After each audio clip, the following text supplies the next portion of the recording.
وصلنا بالي. حركة ذكية جدا. يلا معايا جنبي. بصوا القرد جامد قوي. دنيا هص هص وانت يا حبيبي يا حبيبي. بقول لك ايه حاجه جامده قوي. جامد قوي. دول كلهم هو اللي نزلنا مع بعض اليمين. عايزين ايه دلوقتي؟ الو؟ الو؟ ايوه؟ كريم ده؟ ايوه؟ انا مستنيك يوم الخميس الساعة 4 في مطار القاهرة. ايه ده؟ في ايه؟ مفيش وقت للاستلام، جهزوا شنطتكم ومستنيكم يوم الخميس. هنروح فين طيب؟ خليها مفاجأة. ماشي يلا بينا. اوكي.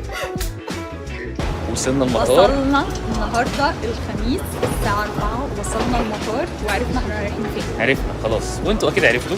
من العنوان باين. رايحين بالي. بالي يا جماعه اللي كان نفسنا- نفسنا نروحها من ايام الهانيمون، مفاجاه بجد حلوه قوي ومش متوقعة وبسرعة. ومتشوقين نوريكم جدا جدا حاجات جدا. نشوفها احنا كمان اول مره بقى.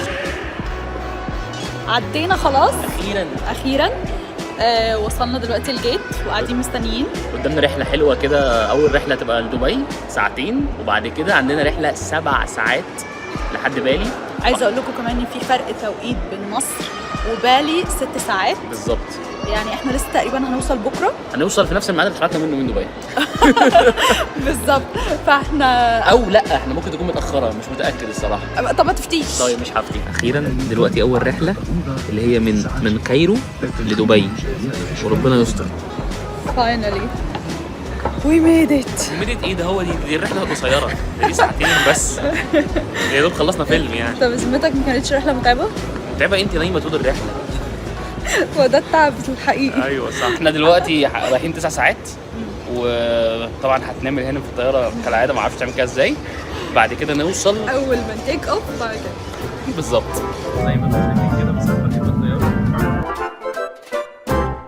بعد رحله شاقه طويله باين علينا التعب. اخيرا وصلنا بالي. ويلكم تو بالي. احنا لسه معديين دلوقتي اهو الجوازات، خدنا الفيز، دفعنا كام؟ مليون. 1,200,000 روبل. اه فهنا المليون ده عادي يعني زي عندنا كده. كتير بقى.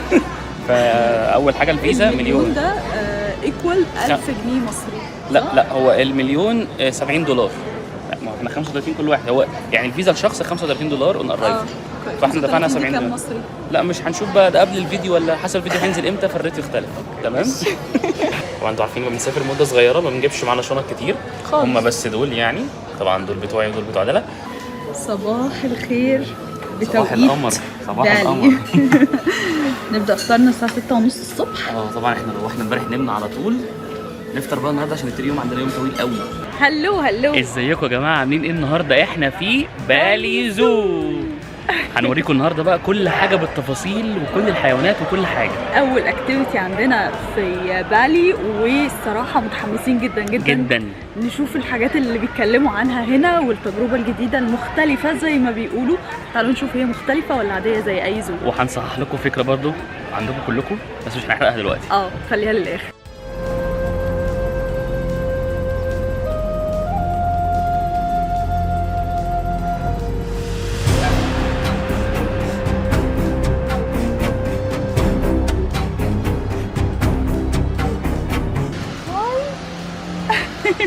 اول حاجه شفناها خالص اول ما دخلنا هو الغزال، وعايش معايا في نفس المكان الكنجارو. ده شبهي قوي. شبهك؟ طبعا يعني انا دايما هاديه كده وبقعد في حالي. طبعا. بصوا بقى هنا الناس بتيجي زي كده دول صوروا مع بيحطوا الطيور بالظبط زي ما هم عاملين كده. سرغاء قوي الراجل ده. المهم ان انا شايفه ان دي تجربه يعني بالظبط شبه افريكان فور، فدي حاجه مش مميزه. تعالوا ندخل على البجد. معانا النهارده جافانا لانجور. بصوا ده عامل شعره سشوار جامد قوي. احنا بنفتي يا جماعه يعني ما تاخدوش مننا بس بصوا عامل ازاي جامد قوي. بصوا بقى ده عباره عن ايه؟ حصان صغير. حصان صغير قوي، بس هو معجب بيك يا دلال على فكره. وبص شعره جامد قوي. بصوا بقى دي تجربه بالنسبه لي مختلفه، ان انا ممكن اخش ااكلهم والعب معاهم. لا طبعا الكائن ده انا مش متاكد من اسمه الصراحه، بس هو بالنسبه لي ما بين النمس، هو ده نمس اعتقد، مش ده تيمون؟ ايوه هو ده تيمون. ده حلو جدا، بس انا مش هخش اكلهم عشان هو شكله. لا ولا انا، عشان انا خايفة منه. وانا كمان. وشكله غدار. هو انت غدار يا شكله خبيث، بصي وشه شكله أيوة خبيث. بالظبط. مش هعمل كده. هو ده حاجه زي الطاووس اعتقد. لا هو ده مش طاووس، هو في طاووس عامل كده. ايه ده ميكس بين الطاووس والنعامه.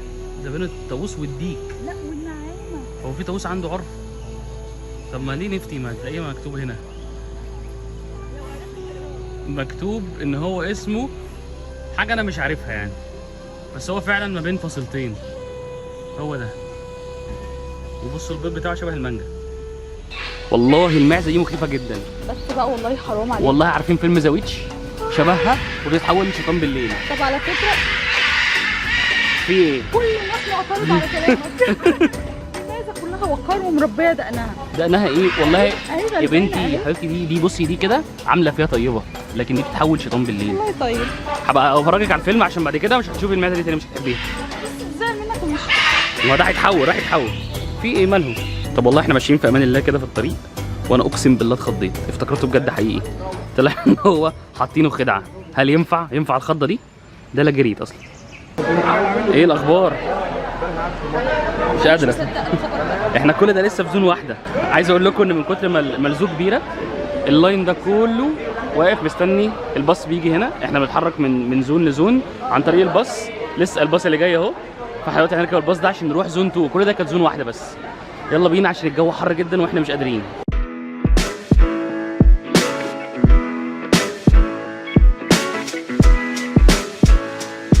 ايه ده في قردين. بصوا القرد ده قرد ريد هيد. شكله حلو قوي. بس ده اللي هناك ده شكله احلى. بصي بيعمل ايه؟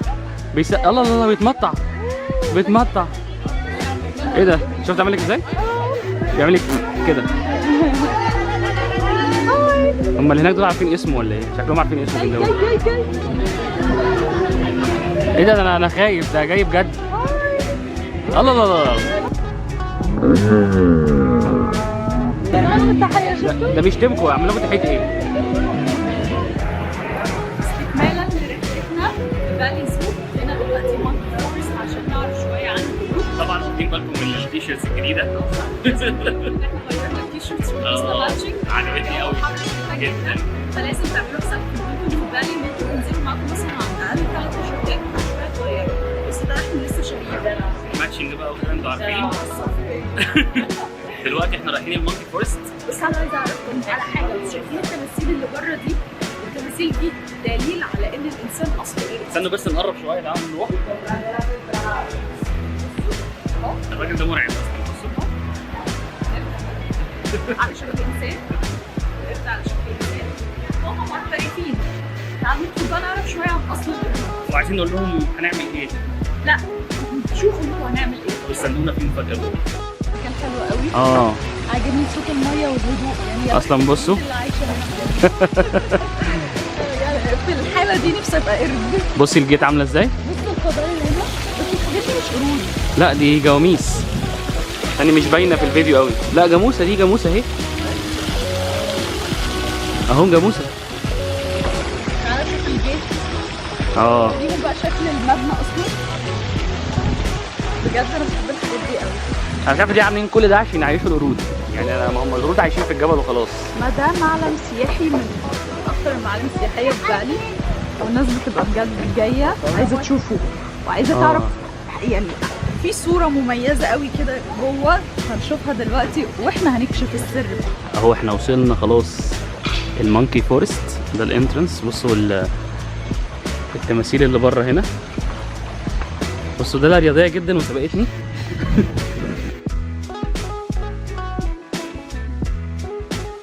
بدايه اهي. احنا اول حاجه دخلنا اهي القرود. طبعا احنا هنا لازم نخلي بالنا من حاجتنا جدا، لان هنا ممكن يخطفوا منك اي حاجه، الموبايل، الكاميرا، اي حاجه، ودي تحذير من كل الناس. بصوا القرد جامد قوي، شبه واحد صاحبي. كيوت قوي. بس عنده بيبي. ده هو عنده بيبي ودي عنده بيبي. بس غالبا ده شكله راجل عشان عنده دقن. اوباش. طبعا احنا كنا دلوقتي مستنيين نتصور مع القرد. اخدنا التيكت ورايحين ناخد السيلفي الشهيره بتاعت القرد. فالراجل قال لنا ان القرد لسه واكل. قال لنا القرد مش في المود اكل كتير، فهو بيتمشى شويه عشان يهضم بعد كده يرجع لكم لسبب غريب. واحنا دلوقتي قاعدين تحت امر القرد. فاحنا مستنيين القرد يلف شويه ولما يبقى يرجع هنتصور معاه. تعالوا اوريكم السلم. انا بشتكي ليه؟ انتوا متخيلين يا جماعه كل ده المفروض ان احنا ننزله؟ كل ده ما اكيد لازم اشتكي. بصوا انا عايز بس تشوفوا روعه المكان. المكان رهيب، شايفين الحلاوه وكبير قد ايه. وبعدين احسن حاجه ان انت ممكن تبقى ماشي كاجوال كده فتلاقي القرد واقف عادي، فاهم اهو. القرد بس ده حزين شويتين،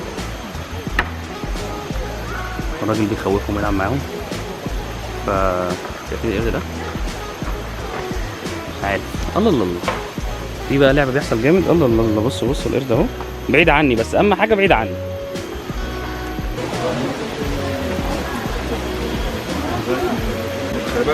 خافش. سرق محفظه حد وطلع يجري، سرق محفظه. بصوا بصوا ده بيحاول ياكلها.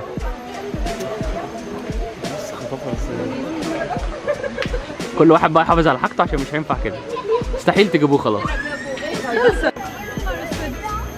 بصوا بيحصل ايه بقى. هتاخد سيلفي القرد دلوقتي، تمام؟ هو بيعمل ايه؟ بيحط الموبايل والقرد بياكل بتاعه فيبان ان هو بيعمل سيلفي. هي دي بقى التركايه في الموضوع. حركه ذكيه جدا. يلا معايا جنب.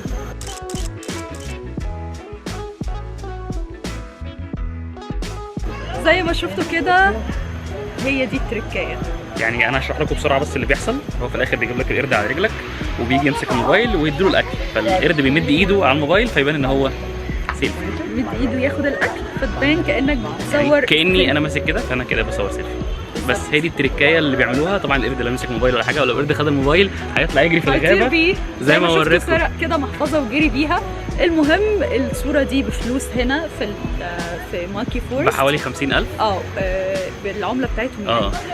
والناس بتيجي تتصورها من كل مكان في العالم وهم عارفين ان هي بتتعمل كده، بس بتبقى حاجه فن والناس اللي ما جاتش ما بتفهمش الموضوع ده. بس المره دي احنا حبينا نحرق لكم الموضوع. كان لازم عشان انا كان عندي فضول اعرف اصلا بتتعمل ازاي. رخمين قوي. وعايز اقول لكم ان 50,000 هنا مش غاليه خالص. احنا العمله بتاعتهم يعني ال 500 بجنيه.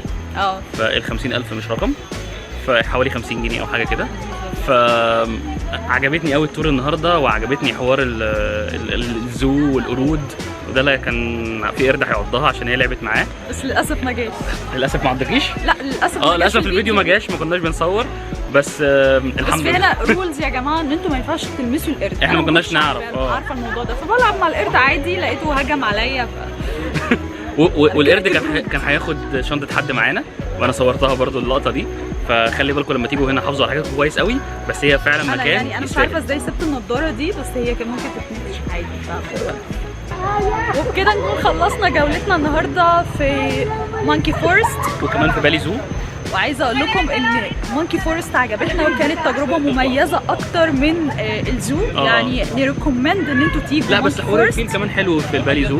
بس يعني هنا الموضوع مش بس مكان بتشوف فيه قرود، هو كمان معبد، والقرود بتتعامل مع الناس وبتتمشى معاهم وبتتصور معاهم. طبعا انتم زي ما قلنا لكم ما ينفعش تلمسوهم، بس التجربه كانت لطيفه. فهنوريكم حاجات اكتر في بالي ان شاء الله. ما تنسوش تعملوا سبسكرايب للفيديو وتفعلوا الجرس، كمان تعملوا لايك للفيديو ده عشان يوصل لكم كل الفيديوهات اللي جايه في بالي. كله بقى يخش يعمل لايك بسرعه دلوقتي، واستنوا الفيديوهات الجايه كلها هتبقى جامده قوي. باي باي.